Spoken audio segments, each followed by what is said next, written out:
So our next topic, conics, which is of course an extension 2 topic. Unsurprisingly, the conics has to do with the cone. If we slice the cone in different ways, we get different shapes. Okay? So if I slice through horizontally, anywhere, I'll get a circle. E equals 0. E. E stands for what we call eccentricity. Eccentricity.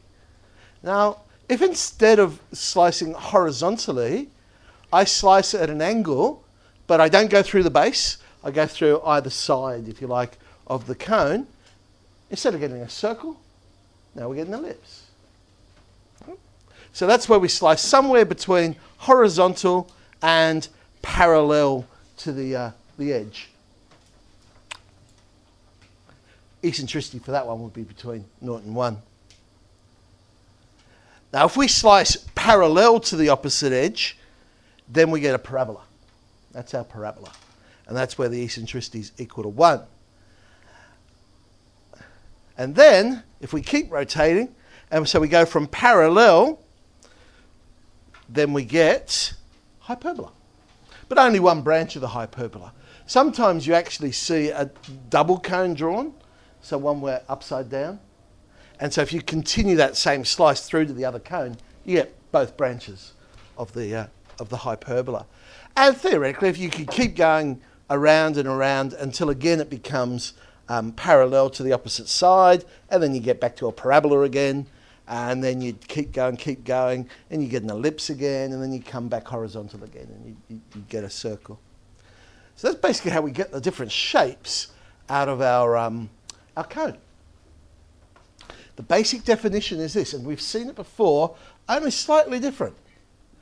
The locus, however we say that word, of points whose distance from a fixed point that we call the focus is a multiple of its distance from a fixed line, directrix.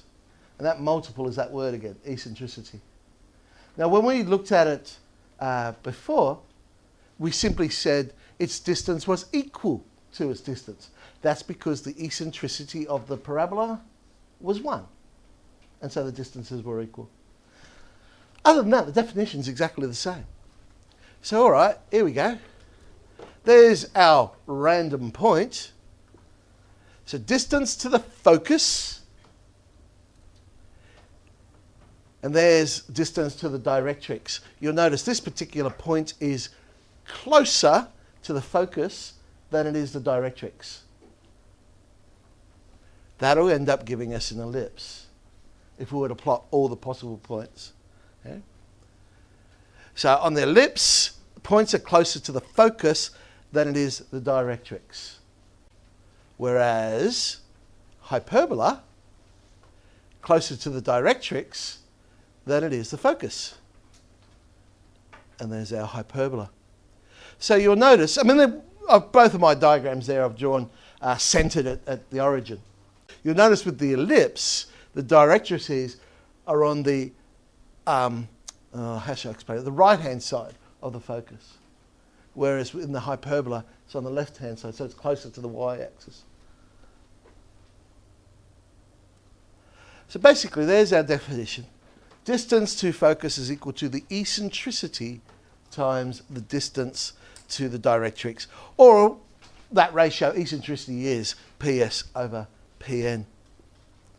There we go. Bingo. Cambridge, 3A.